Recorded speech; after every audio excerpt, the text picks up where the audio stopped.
What's up, boys and girls? We are live here in Gamescom Asia, all the way from the beautiful city of Singapore. Yup.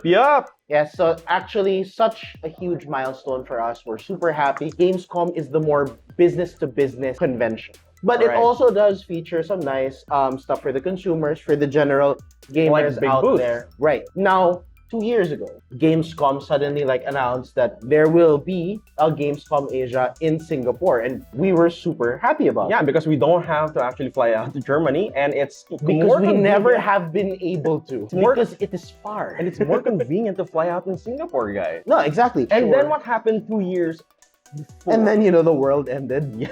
Our Lives- favorite pandemic Yep. happened. Lives were on pause, Mm. and so was the con. But now, 2 years after, 2022, it's back on schedule, and we are here right now at Suntec, Singapore, Suntec Convention Center. And this is actually day 2. Day 2. Exactly. This is We're day filming this at the time of recording. We are in day 2. Basically, during day 1, we took our time to just enjoy what the convention was about. Right. Now, this isn't the first year that Gamescom Asia is happening. Basically, 2 years ago, they still tried to proceed. Yeah, but it Um, was online. It was all online. They had some talk. Yeah. We were a speaker there. I was a speaker there. It was great. So you can check it out on their videos. It's actually the very first video that they posted in Right. Gamescom Asia. Now, this is the first time that they had a physical event of this scale. Yeah. Now, with this, there was a little bit of bad news. The fact that there was a B2C, a consumer entertainment zone that was pulled out a little bit, not last minute, but, well, actually, yeah, last minute. It was pulled out. So this particular iteration of Gamescom Asia is more B2B. So it went back into its original, I guess, Right. vision and its original thrust of really connecting suppliers, developers, publishers together. And, it's not just like the big publishers that you have. A lot of this actually services up-and-coming companies, up-and-coming brands, and up-and-coming games. Now, the big thing here is that what we were initially excited, just to let you know, is that Gamescom being in Singapore not just makes it reachable, but it is a name. It is a very significant convention name to be there. Yeah. As big as E3, as Yes. big as Tokyo Game Show. Yes. So to have another accessible convention of a global scale, now, regionalized, is a huge thing for us because that means more gaming stuff that we have access to. Sure, you still need to fly there. Yeah. And yes, while we have ESGS, it's still such a treat to have this. Now, even with the B2B iteration of this, you're aware, this is a double coverage. We do have a team right now who is experiencing day 1 of Thailand Game Show, which is a little bit more to the consumer. And if you check out our page and if you check out the content that we come out with, you'll see a lot more consumer facing here. But let's talk business. Let's talk business. Now, gaano kasulit? Let's take it that. Is it worth it for anyone in the industry to go here? Because right now, me and Colin are here. Nico and Rui are in Thailand, checking out all of the consumer booths, the big booths. Probably, too akin to a Tokyo Game Show, but for here. Right. And you will see some magical B-rolls probably floating here or whatever. You'll see that some of the booths are very B2B. They're very beautifully done, by the way. It's a very nice convention. But It's more of a conference style than anything. there you go. More really a conference for the B2B thing, but Yeah. is it worth it? Is it worth it as someone? And we want to take some perspectives on this. Colin, you went to the talks yesterday. Yeah. You did a few rounds here. Yeah. How would you describe the experience? First of all, if you are in the gaming industry, if you are a publisher, if you are a developer, this is a must-attend conference. I'm putting emphasis on the word conference more than convention because it is precisely that. There's a lot of industry experts that were flown in to talk about their experiences and their expertise in creating better games and creating winning success and even failures. Failures were actually discussed and openly discussed, and there's a lot of important trends, I guess, that they touched up on. Some of it actually hinges on a little bit of controversy. We'll touch on that later on, but to give you guys an idea, it's Web3, NFTs, and TikTok. So yeah, they're all here. So that's one of the major, I guess, discussion points that they have. Like, is the gaming world ready for this? Right. So there's a lot of discussion, there's a lot of talks about that. So, alright, let's talk. Mostly, of course, the people who'd be interested in this would be industry people. Yeah. So let's talk experience. As soon as you go to the entrance, the path kind of forks. If you go to the left, there is a trade conference hall, auditorium type of setup. Basically, it's a long kind of hall with a huge stage at the end. Yeah. And of course, there's a lot of places for people to sit. Yeah. Throughout the day, I think it's filled with talks. You do get a schedule, especially through their app. Yeah. You get to like see which ones you want to attend, and the topics range from like best practices. Colin says for NFTs, there are people who are sharing their learnings throughout for fighting games. I saw that there's someone who's talking about Sifu, like how engaging combat should be made. Whether you like it or not, there are people who are talking about NFTs. TikTok was making a statement of how they were approaching gaming. They were open also to questions. Of course, there were Q&As done easy via their app. You can put their questions in, and then the host reads out the questions. They get to address it. And these are people who are actually high-level people of these industries. But I can sort of get your possible question. If it's all about watching someone talk, right? Something you can do online. Yes. Now, why would you even need to be here? And I will say, it's such a simple thing. But what impresses me the most about Gamescom Asia is that the whole environment encourages collaboration, encourages like approaching people and making connections. It encourages trying to make things happen between partnerships and the like. Yeah. So these people that you see on stage, these higher ups in these companies, they have coffee breaks. So simple coffee breaks.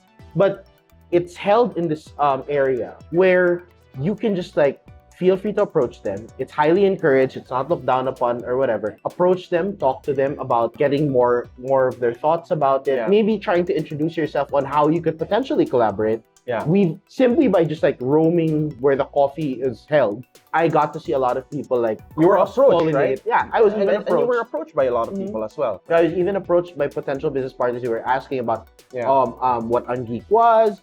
Then we got to talking about how they were, and that's the thing. I was actually waiting for a meeting. Yeah. And suddenly, like, random people just approached me. And it was great. I guess one of the great things about this is how flexible, like, the system is. I wouldn't say it would be less flexible. I think it's by design.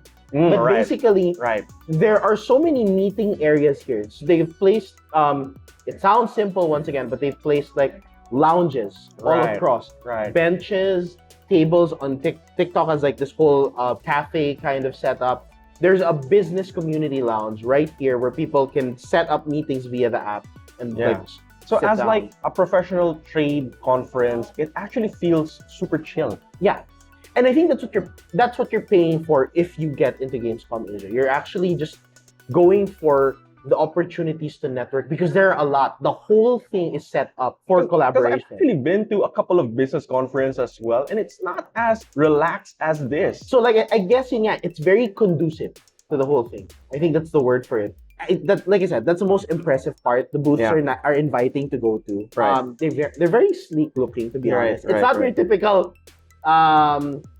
everyday convention. I don't know how to exactly describe it, but for the small things that I get to see in the Mega Trade Hall or something, this is obviously like an stepped up international quality of it. Right. So just to give you an insight on what exactly our experiences were. Like for example, Colin, for your talks, who were the highlights? One of the major highlights for me was the localization panel. So they talked about how they were able to translate their own cultural experiences through gaming or in gaming particularly. These are developers from Singapore, from Malaysia, and from the Philippines as well. So Hannah Donato from Secret 6 was one of the panelists. And the game that she highlighted was Project Sandata. If you don't know what Project Sandata is, you definitely should check them out on Steam. Or check out our articles about it. We also wrote a bunch of stuff about that. Pretty much. But one of the interesting things that she said is that sometimes it's really just, creating that balance, that wink, that sometimes maybe other people won't know or other people outside or non-Pinoy peoples won't know, but those who are Pinoy would definitely get. So there's this one map that they released recently. There's a convenience store, and then a lot of the food stuff there were, you know, Pinoy street foods. And if you're a foreigner, if you References. there's a lot of references. Fine. But what they also found out is that budots, you know, the dance, right? Okay.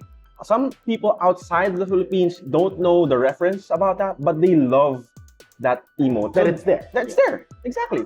So it's creating that balance. And she said, you know, there's really no secret sauce at this point. It's really just testing. So see, that's a sample of the types of learnings and experiences that you can get from the talks alone. Yep.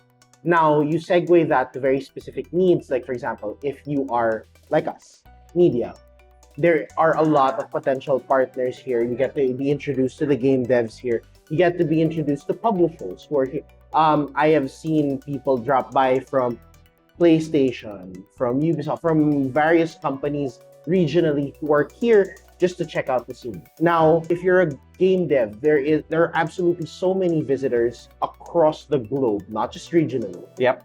And they're here to, I've seen so many people checking out the games that are available, checking out like what are the services that can be used, and how other potentials to collaborate. These are the great things about what the connections here can become. And once again, it's a very conducive environment to do that kind of networking. So is it sulit to go to Gamescom?